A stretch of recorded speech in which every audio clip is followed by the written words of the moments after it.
আসসালামু আলাইকুম বন্ধুরা, কেমন আছেন সবাই? আশা করি সবাই খুব ভালো আছেন। বন্ধুরা, আজকে সময়ের সবচেয়ে বড় একটি খবর নিয়ে হাজির হয়েছে। খবরটি হলো ইসরায়েল আরেকটি বড় ধাক্কা খেয়েছে। এক ধাক্কায় তাদের পুরো একটি ব্যাটালিয়ন শেষ হয়ে গেছে। খবরটি খুব বড়, কারণ এটি শুধু একটি জায়গায় নয়, দুটি জায়গায়ও নয়। গাজায় একাধিক জায়গায় একসাথে হামাসের যোদ্ধারা ইসরায়েলের একাধিক ব্যাটালিয়নের উপর প্রবল হামলা চালিয়েছে। ক্ষয়ক্ষতি অত্যন্ত ভয়াবহ। এর পাশাপাশি ইসরায়েলের ভেতরের পরিস্থিতি কেমন হচ্ছে তা নিয়েও প্রশ্ন উঠছে। সেখানে যেন দারিদ্র্য সদৃশ অবস্থা তৈরি হয়েছে। আর যেভাবে একের পর এক হামলা হচ্ছে তাতে পরিস্থিতি আরও অবনতি ঘটছে। সম্প্রতি ইয়েমেনেও একটি বড় হামলা চালিয়েছে। এসব কিছুর সঙ্গে সঙ্গে ইসরায়েল যেভাবে গাজায় নিরীহ শিশুদের উপর প্রতিশোধ নিচ্ছে সেটিও আপনাদের দেখাবো।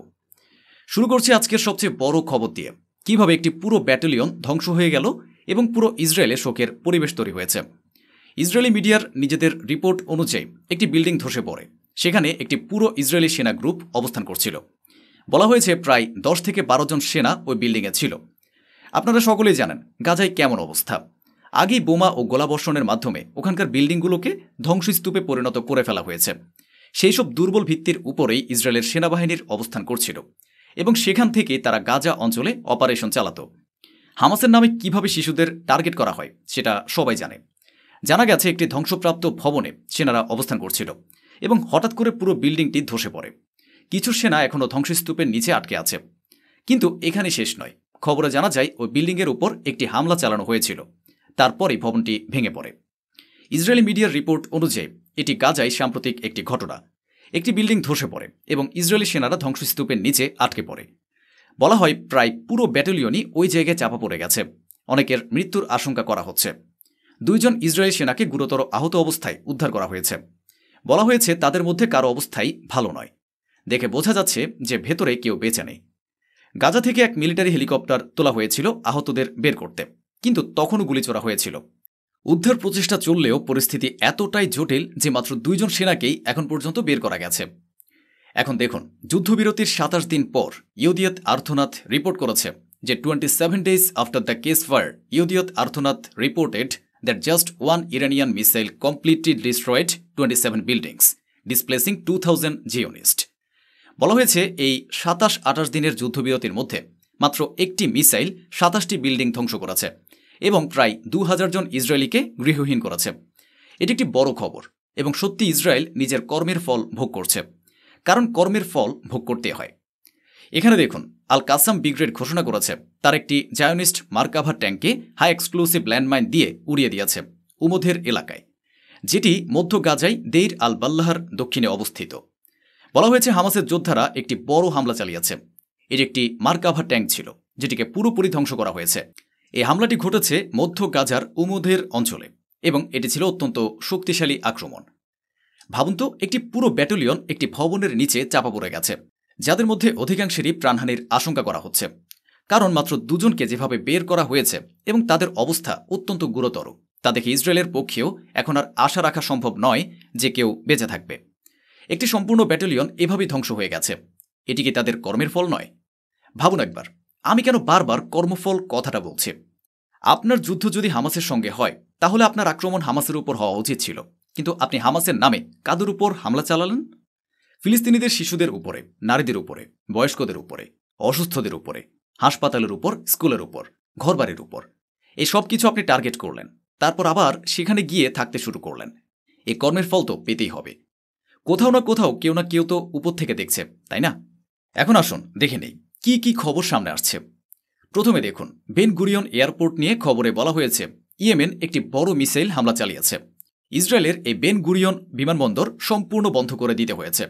মুহূর্তে ইয়েমেনের দিক থেকে একের পর এক জোরালো হামলা শুরু হয়, কারণ এর একদিন আগেই ইসরায়েল ইয়েমেনের আল দগ্ধ বন্দরে একটি বড় হামলা করেছিল। কিন্তু ইয়েমেনের এই পাল্টা হামলা তার চেয়ে বহুগুণ বড় বলে দাবি করা হয়। এই হামলাটা এতটাই বড় ছিল যে ভয়ে ইসরায়েলকে বেন গুরিয়ন বিমানবন্দর বন্ধ করতে হয়েছে। এটি এখন পুরোপুরি বন্ধ, কোনো ফ্লাইট আসছে না, যাচ্ছে না। এই ঘটনাকে কেন্দ্র করে অনেক ছবি এবং ভিডিও সামনে এসেছে, যেখানে দেখা যাচ্ছে বিভিন্ন জায়গার সাইরেন বাজছে। বলা হয়েছে একটার পর একটা আলো আকাশে দেখা যাচ্ছে। বিস্ফোরণের ঝলকানি এবং সাইরেনের আওয়াজ যেন কান ফাটিয়ে দিচ্ছে। ইসরায়েল জুড়ে আতঙ্ক ছড়িয়ে পড়েছে।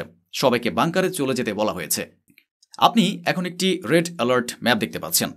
তেল আবিব সহ অনেক জায়গায় শুধু হুলস্থুল চলছে। সব দিক থেকে শুধু সাইরেন আর আতঙ্কের শব্দ শোনা যাচ্ছে। এছাড়াও আরও অনেক খবর সামনে এসেছে। দেখুন, ইয়েমেনের পক্ষ থেকে একটি বড় দাবি করা হয়েছে। ইয়েমেনের সশস্ত্র বাহিনী জানিয়েছে যে তারা বেন গুরিয়ন ও রামোনা বিমানবন্দরকে লক্ষ্য করে 5টি ড্রোন নিক্ষেপ করেছে। 1 বা 2টি নয়, 5টি ড্রোন। এর পাশাপাশি ইসরায়েলের আল বন্দরে থাকা মিলিটারি ঘাঁটি এবং আলদোত এলাকায় একটি মিলিটারি স্থাপনাকে লক্ষ্য করে হামলা চালানো হয়েছে। অর্থাৎ ইয়েমেনের দিক থেকে একের পর এক বড় আক্রমণ ইসরায়েলের উপর চালানো হচ্ছে, যা ইসরায়েলকে একেবারে অন্যরকম পরিস্থিতিতে ফেলে দিয়েছে। এখন আসুন আরেকটি নতুন খবর আপনাদেরকে দেখায়। দেখুন, এখানে আরেকটি খবর সামনে এসেছে। আগে ভিডিওটি দেখুন। ইনি ইয়েমেনের একজন মুখপাত্র। তিনি কি বলছে শুনুন। The UAV force of the Yemeni armed forces carried out a qualitative military operation targeting Lod Airport and another military target in Jaffa. উবাস ফোর্স এবং সশস্ত্র বাহিনী একটি সামরিক অভিযান চালিয়েছে, যার লক্ষ্য ছিল লর্ড বিমানবন্দর এবং আরও একটি গুরুত্বপূর্ণ সামরিক লক্ষ্যবস্তু। এটি ছিল অধিকৃত অঞ্চলের জন্য এক গুরুত্বপূর্ণ লক্ষ্য। অর্থাৎ এটি ইয়েমেনের পক্ষ থেকে আনুষ্ঠানিক ঘোষণা, যেখানে স্পষ্ট বলা হয়েছে দখলদার ইসরায়েলি এলাকায় বিমানবন্দর ও সামরিক স্থাপনায় হামলা চালানো হয়েছে। এখানে বলা হয়েছে ইয়েমেনের মুখপাত্র ইয়াহিয়া সারি জানিয়েছেন যে ইয়েমেনি সেনাবাহিনী ইসরায়েলের অধিকৃত ভূখণ্ডের গভীরে নতুন আর্টিলারি অপারেশন শুরু করেছে। তিনি জানিয়েছেন তারা একের পর এক প্রবল হামলা চালিয়েছে। এখন আমি আপনাদেরকে কিছু ছবি দেখাতে চলেছি। The threat of time from hunger is already real. Gaza এখন খাবারের জন্য লড়ছে। দেখুন কেমন অবস্থা সেখানে। মানুষ খাবারের জন্য যুদ্ধ করছে, হাতে হাড়ি বাসন নিয়ে লাইনে দাঁড়াচ্ছে। এই পরিস্থিতি চারপাশের দেশগুলোর উপর কি প্রভাব ফেলছে সেটা আপনি নিজেই কল্পনা করুন। এখন তাদের কথা শুনুন, তারা কি বলছে। نقف اليوم أمامكم لنعلن للعالم أننا لليوم الثاني على التوالي। এই রিপোর্টটি এসেছে সারপাস নিউজ থেকে। তারা বলছে আমরা খোলা হাঙ্গার স্ট্রাইকে আছি যতক্ষণ না গাজার সবচেয়ে ছোট্ট শিশুটিও খেতে পারে। এমন ঘোষণা দিয়েছে গাজার কিছু সাংবাদিক, যারা ইমটি ট্রমাক মুভমেন্ট শুরু করেছে। এই সাংবাদিকরা বিভিন্ন দেশ থেকে এসেছেন এবং গাজার মাটিতে নিজের চোখে অবর্ণনীয় পরিস্থিতি দেখে নিজেরাই ঘোষণা করেছেন আমরা অনশন করব যতক্ষণ না আমাদের দেশগুলোর সরকার কিছু করে।